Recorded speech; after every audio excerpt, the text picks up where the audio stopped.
Sige po, tingnan po natin ang sinabi sa Hebreo chapter 1 verse 3. Chapter 1 verse 3 ng Hebreo. Okay. Sige, sabay-sabay tayo. Basahin natin ha. Ready, go! The Son is the radiance of God's glory and the exact representation of His being, sustaining all things by His powerful word. After He had provided purification for sins, He sat down at the right hand of the Majesty on heaven. Jesus is God, and His word is powerful. At sinabi rin sa John, sa magitan ng kanyang salita, lahat ay nilalang. At si Jesus mismo ay salita ng Diyos na nagpahayag sa atin. At si Jesus mismo ay radiance, sinag, larawan ng Diyos na hindi nakikita. Kasi ang Diyos hindi naman talaga makikita, maging ang mga anghel, hindi makita ang Diyos sa kalwalhatian. At lahat ng tao na makakita sa Kanya ay mamamatay. At yun din ang kalooban ng Diyos na ang salita niya, nagkatawan tao, na ini-explain kung sino po siya. Kung anong kaibuturan ng puso ng Diyos ay si Jesus ang larawan. Kaya siya ay radiance. At lahat ay nag-aayos-ayos, lahat ay nangyayari sa magitan ng makapangyarihang salita ni Jesus. So God, Jesus Christ is God in a form of a human being. At nang umakyat siya, sinabi doon, at siya'y umupo sa kanang trono ng Diyos.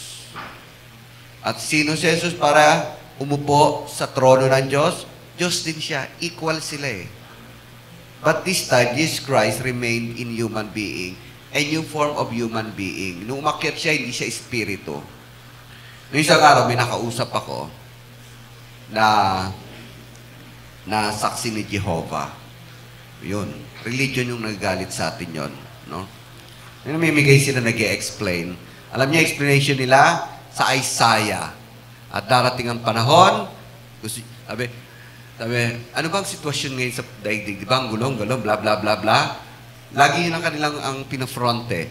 At sabi ng Panginoon, ay magkakaroon ng panahon na ang lahat ay magiging maayos, ang tupa ay tatabi sa mga ahas. Ano yun sa Isaiah? Nung siya'y nag-i-explain na yung matanda, sabi ko, sumabat ako. Pwede bang pwede kong magsalita? Sige po. Yan po ay pagdating ng ating Panginoong Hesukristo. At nasulat din sa Isaiah at sa Revelation. In-explain ko sa kanya. At siya'y maghahari dito ng 1,000 taon. Alam niyo, sagot niya, opo, babalik si Jesus sa Espiritu. Sabi ko, hindi. Di sinungaling yung mga anghel na nagsabi sa mga Galilean, hoy, kayo mga Galilean, kung paano niya nakita si Jesus na umakyat, ganun din siya bababa. Paano ba na nakita ng mga Galilean? Dalawa pa yung nagsabi, ibig sabihin, mga sinungaling sila. Kasi ang explanation nila, babalik daw si Jesus in spirit. Kako hindi! Literal! Dahil ikiklaim niya ang kaharian dito sa lupa. Kaya yan ay magaganap talaga pag si Jesus nandito. So sabi ko sa kanya, si Jesus, kasi they do not recognize Jesus Christ as God. God din siya, but small God. Sabi ko, si Jesus, 3 ang office niya. Kasi lahat ng mga office na to ay ina-anoint ng Diyos at pinili ng Diyos. Prophet, priest, at king. At lahat ng yan ay nasa office, at kay Jesus na office yan. Siya ay propeta talaga nung nasa lupa. At talagang tao. Maging ang Muslim naniniwala na propeta. Pero nung umakyat siya, umupo siya sa kanang trono ng Diyos. At alam niyo ba na siya na nga namamagitan? At ang function talaga ng pari, namamagitan yan. Namamagitan sa Diyos at sa tao. Siya yung mediator. At sinasabi siya ang mediator. So, ngayon siya ay pari natin. Siya ang mediator natin. Kaya siya nakaupo sa kanang trono ng Diyos kasi namamagitan siya sa atin. Kaya nga sabi niya, ngayon mananalangin kayo sa pangalan ko. Bago yon. Kaya siya tayo nanalangin sa pangalan ni Jesus kasi yun yung mediating power eh. You cannot ask the Father unless in the name of Jesus. At bababa siya dito para i-claim yung pangatlong office to be a King of Kings and Lord of Lords. Umalis na. Upo na lang ng opo. Gusto ko sanang explain eh. Kasi nga, malabo yung, hapyaw-hapyaw lang sila eh. Hindi yung fully, hindi yung full. Si Jesus ay Diyos mismo. In a form of a human being. Pero human being na yun, hindi yun tulad ng katawan natin. Katawan na makapanglangit. At siya'y umupo sa kanang trono ng Diyos. At ngayon, alam nyo, nagsusustain na manatili ang daigdig ay sa kanyang salita. Basahin nga uli natin. Sige nga, basahin natin uli. Kaya nga, the Word of God na nasulat ng salita ng Diyos na kayo tumitimo sa inyong puso, makapangyarihan. Basahin natin uli sa Hebrew 1:3. Okay? He is the radiance of God's glory. An exact representation. Meaning, Diyos talaga siya. Siya yung Diyos na nagkatawang tao.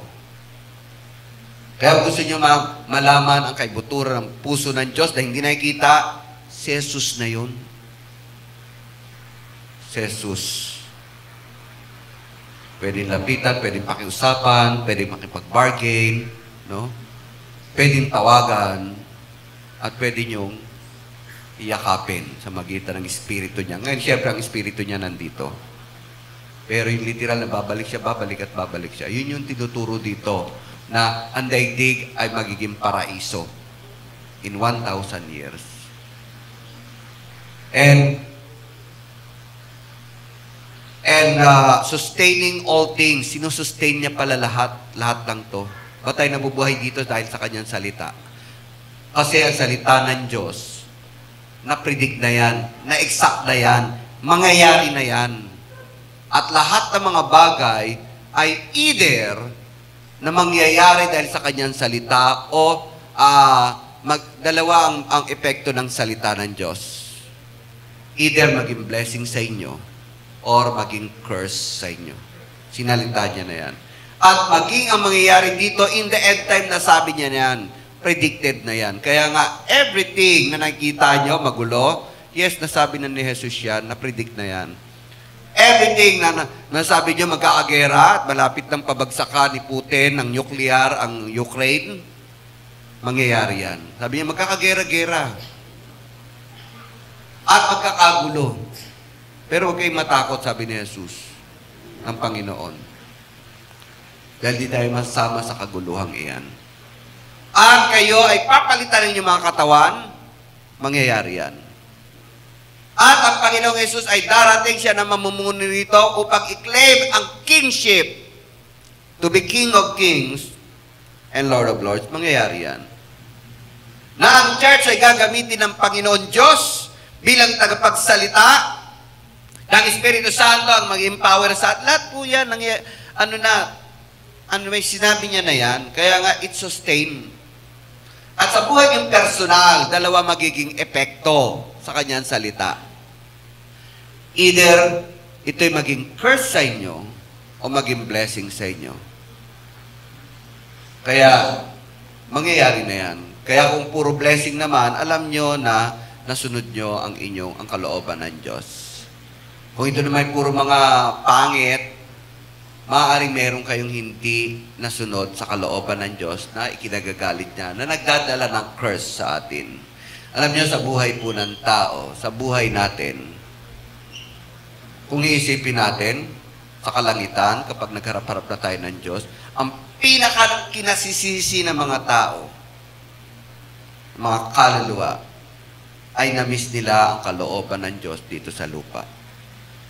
Yan ang pinaka-pinagsisisihan nila. Pagsisisihan nila. Hindi nila pagsisisihan na hindi nakarating sa ibang bansa. Hindi nila pagsisisihan na hindi sila yumaman. Hindi nila pagsisisihan hindi niya napag-asawa ang gusto niya. Hindi na yan eh. Wala na yan eh. Pandaigdig lang yan eh. Alam niyo, pinakapagsisisihan ng mga bawat kaluluwa na ikalulungkot nila, ipapaalam sa kanila ng Diyos ang kalooban ng salita niya. Sinabi niya na hindi pa nila tinupad. Ang bawat kaluluwa ay magsisisi dahil hindi nila nasunod ang kalooban ng Diyos. Masakit po yun. Pero tayo mga sumusunod, alam niyo, welcome na welcome. Wala kayong katatakutan. Wala kayong pagsisisihan. Kasi bawat salita na nalaman nyo ay sinunod nyo. Iba naman, magsisisi kasi hindi sila nakinig. Magsisisi dahil hindi nila sinunod. Sa bawat kaluluwa, yan ang magiging kalungkutan ng kaluluwa. Hindi nila natupad ang gusto ng Diyos dito sa lupa. Pero kapag nasunod nyo, sinusunod nyo ang kalooban ng Diyos, wala kayong ikatatakot sa bawat sandali at wala kayong ikatatakot sa darating na panahon at wala kayong ikatatakot sa judgment. The Word of God is power of God. Yeah? Doon na tayo.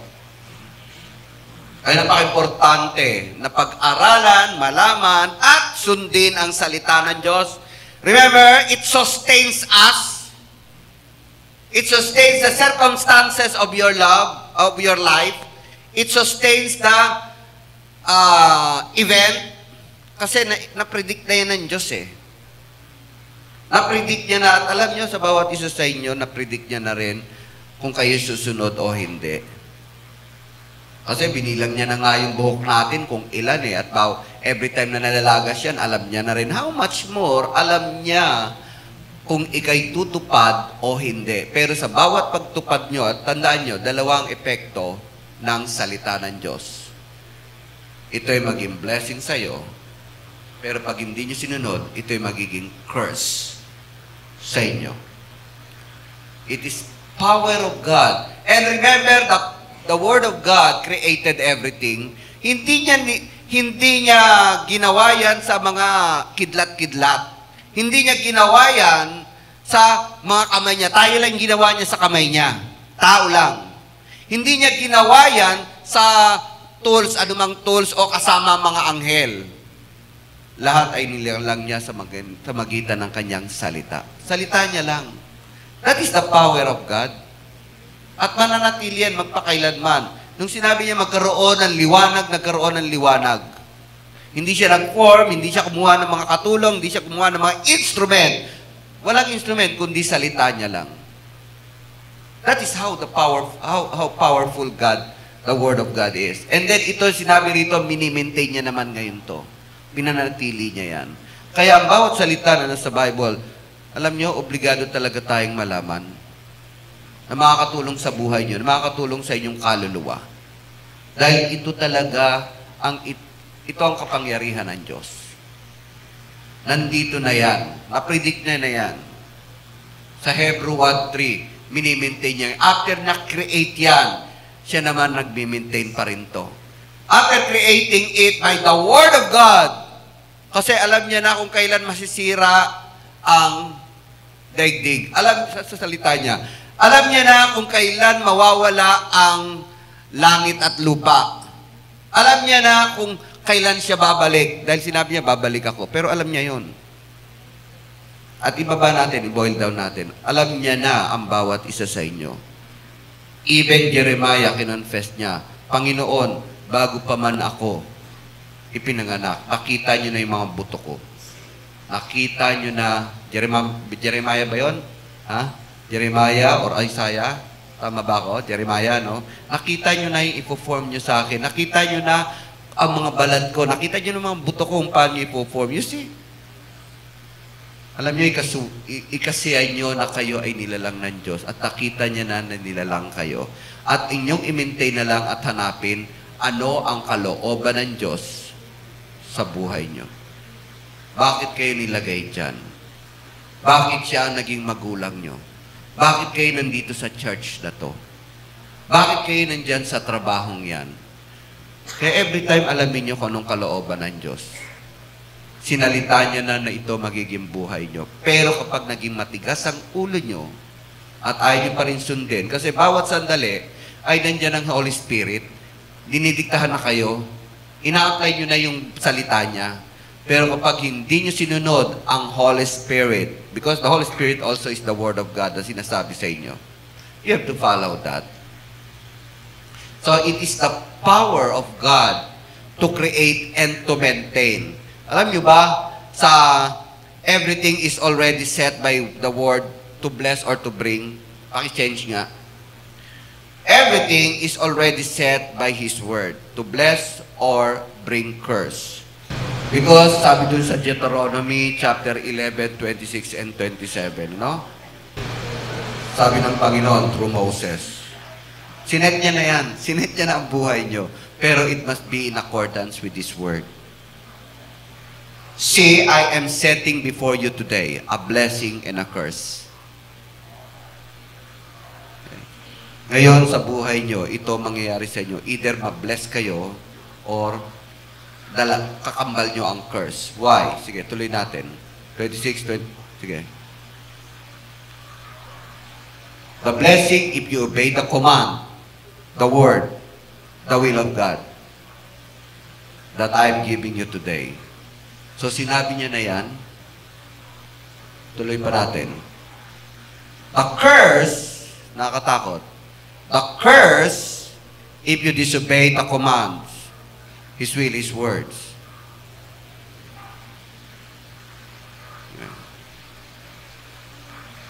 From the way that I command you today by following other gods which you have not known. Alam niyo, ito yung mga maaaring maging resulta sa kanila. Sige, basahin natin yung 28. Psalm 28, chapter 28 na yon. Okay. Ito yung mga kondisyon niya. If you fully obey the Lord your God and carefully follow His command, I give you today, the Lord your God will set you high above all the nations on earth. Itatanyag kayo. Kikilalanin kayo sa inyong mga kapitbahay. Hindi kayo mapapahiya. Sige, tuloy natin. Sige. All the blessings will come upon you and accompany you if you obey the Lord your God. And then, sige, 3. You will be blessed in the city and blessed in the country. The fruit of your womb will be blessed, and the crops of your land, and the young of your livestock, and calves of your herds, and the lambs of your flocks. Magiging maganda ang mga anak nyo, ang pamilya nyo, lagi may laman ang inyong refrigerator, lagi kayong magkakaroon ng savings. Parang ganyan. Siyempre, wala pa ng bangko noon, wala pang ref. Your basket and your kneading true will be blessed. Yun, mapupuno lagi ang ref nyo. Lagi magkakalaman ang mga pagkain nyo, ang pagkainan nyo. Okay. 6. You will be blessed when you come in and blessed when you go out. Iingatan kayo, pagpasok nyo, walang mga problema, walang sigalot, walang magkokontra sa inyo. Laging sila ay ayon sa inyo. At kung sakali man na may kukontra sa inyo, hindi ka mangangamba. Sige. 7. The Lord will grant that the enemies who rise up against you will be defeated before you. They will come at you from one direction, but flee from you in 7. Kahit na kayo pagchismisan, ikaw mananaig na tama. Okay. The Lord will send blessing on your barns, everything to put your hand to. The Lord your God will bless you in the land He is giving you. Lahat ng mga ginagawa mo, trabaho mo, pagtatagumpayin ko. Okay, 9. The Lord will establish you as His holy people, as He promised you an oath, if you keep the commands of the Lord your God and walk in His way. Kayo ay hahangaan, kayo ay talagang tatanghalin ng mga tao ng Diyos. Hindi kayo pagchichismisan at hindi kayo mamasamain ng iba. Sige, sa 10. Then all the peoples on earth will see that you are called by the name of the Lord, and they will fear you. Mamamanga sa inyo. Sa 11. The Lord will grant you the abundant prosperity in the fruit of your womb, the young of your livestock, and the crops of your ground, in the land He swore to your forefathers to give you. Lahat ang trabaho mo ipagpapalain ko. Okay. 12. The Lord will open the heavens and storehouse of His bounty to send rain on the land season and to bless all the work of your hands. You will lend and many nations will borrow. Hindi na kayo mangungutang. Kayo pa magpapautang. 13. Kaya ako, ayoko mangutang no? Gusto ko ako magpapautang. Pero wag niyo muna ako utangan. The Lord will make you the head, not the tail. If you pay attention of the command of the Lord your God that I give you this day and carefully follow them, you will always be at the top, never at the bottom. Hindi kayo lalait-laitin. Hahangaan kayo. 14. Do not turn aside from any of the commands I give you today, the right or the left. Sinet niya na yan. Following other gods and serving them. Ay, sige, balik na tayo. Tuloy nga natin yung namang curse, ano? Yung curse naman, basahin natin yung curse. Curse naman, sa 15. Tuloy natin, sige. On the other hand, however, yon, if you not obey the Lord your God and do not carefully follow His commands, words, and decrees I am giving you today, all these curses will come upon you and overtake you. Ingat tayo. Sige, ito na yung mga curses. Sige. You will be cursed in the city and cursed in the country. Kay mamalas-malasin. Yan. Malas sa lahat ng ginagawa nyo. Laging hindi tama ang ginagawa nyo. Okay. Say 18. Your basket and your kneading trough will be cursed. Ako, mawawalan ng laman ng mga ref nyo. Wala kayong lulutuin. Wala kayong pang-breakfast. 18. The fruit of your womb will be cursed, and the crops of your land, and the calves of your herd, and the lambs of your flocks. So, tuloy natin. 19, ano mangyari? You will be cursed when you come in, and cursed when you go out. Okay, pumasok ka, malas. Pag uwi mo, malas ka pa rin. Walang nangyayari. Okay, 20. The Lord will send on you, talagang padadalan ka talaga ng kamalasan, ano? May buntot na malas ka. Confusion and rebuke in everything you put in your hand to until you are destroyed and come to a sudden ruin because of the evil you have done in forsaking Him. Kasi kapag di niyo sinusunod ang kanyang salita, you are forsaking Him. Hindi ka nagpe-pay attention, hindi mo siya mahal. Okay. 21.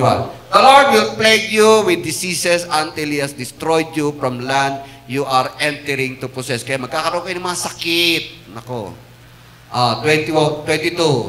The Lord will strike you with wisdom. Mga kasakit, mga kadiri, with fever, with inflammation, with searching. Kasama na dyan ang mga cancer, mga bulutong. No? Kasama na dyan yung mga kung ano-anong sakit, which will plague you until you perish. 23. The sky over your head will be bronze and ground beneath you with iron. Talagang hirap. And 24, the Lord will turn the rain of the country into dust and powder. It will come down from the skies until you are destroyed. Talagang i-destroy ka. 25. Mas marami yatang curse, no? The Lord will cause you to be defeated before your enemies. Talunan ka. You will come at them from the direction, but flee from them in 7, and will become a king of horror and king to all kingdoms of earth, on earth. Magiging kawawa ka sa mga kapitbahay nyo. Your carcasses will be food. Wow. Okay na, kakainin ng mga lobo. Okay, marami pa yung curses, kaya nakakatakot eh. Okay, sige, tama na. Baka manlata itong mga kausap ko no? Manghina. No? May mga karugtog pa sana Mas marami pa yung curses. Nakakatakot. Why? Because God already said it.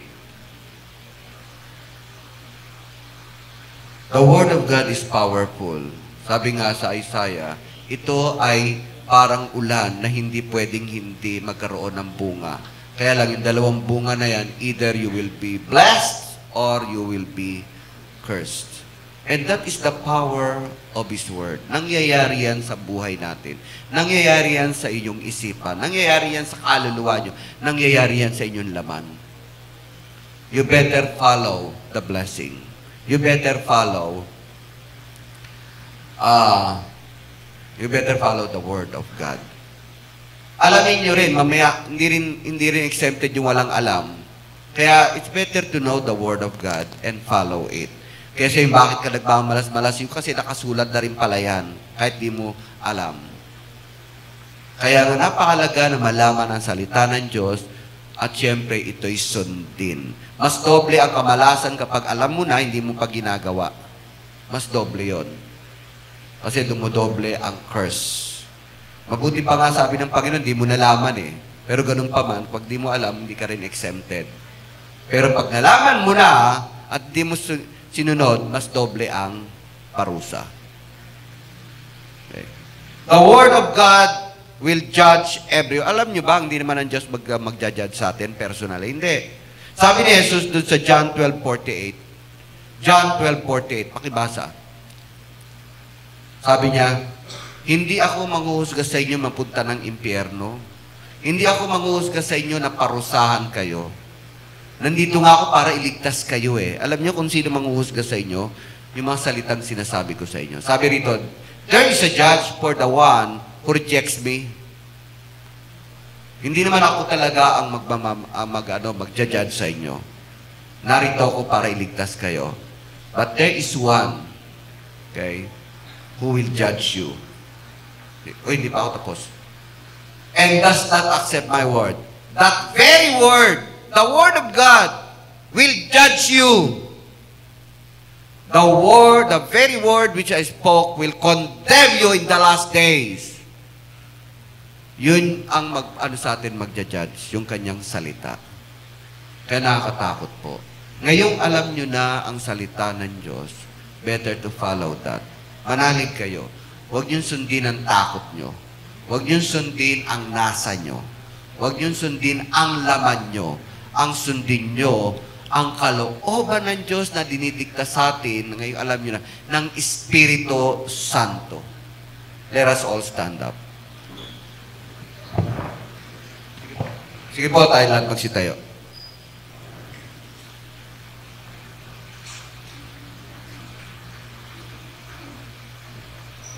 Purihin ang Panginoon. So remember, God has said already na may pagpapala at may kamalasan. Ito ay salita niya na sinabi na. Remember, kung sino man susunod sa akin, ito ang mangyayari. God will bless you. Pero kung hindi nyo sinunod, ito ang mangyayari. God already set the Word of God in our life. Panginoon, salamat o Diyos. Lord God, pagpalain niyo sila. Iligtas niyo sila. Kabayan niyo sila. Ngayon, Panginoon, na nalaman nila ang salita niyo. Lord, give them strength, give them power, Lord God, to follow your will, to follow the Holy Spirit in them, to follow every word that you want them to do. In the name of Jesus. At pagpalain at pagpalakasin kayo ng Panginoon. Mahal kayo ng Panginoon. Kaya nga siya namatay sa krus para iligtas kayo, pagpalain kayo, pagyamanin kayo, pagtagumpayin kayo. At yan ang kalooban niya sa pangalan ni Jesus. Amen. God bless you.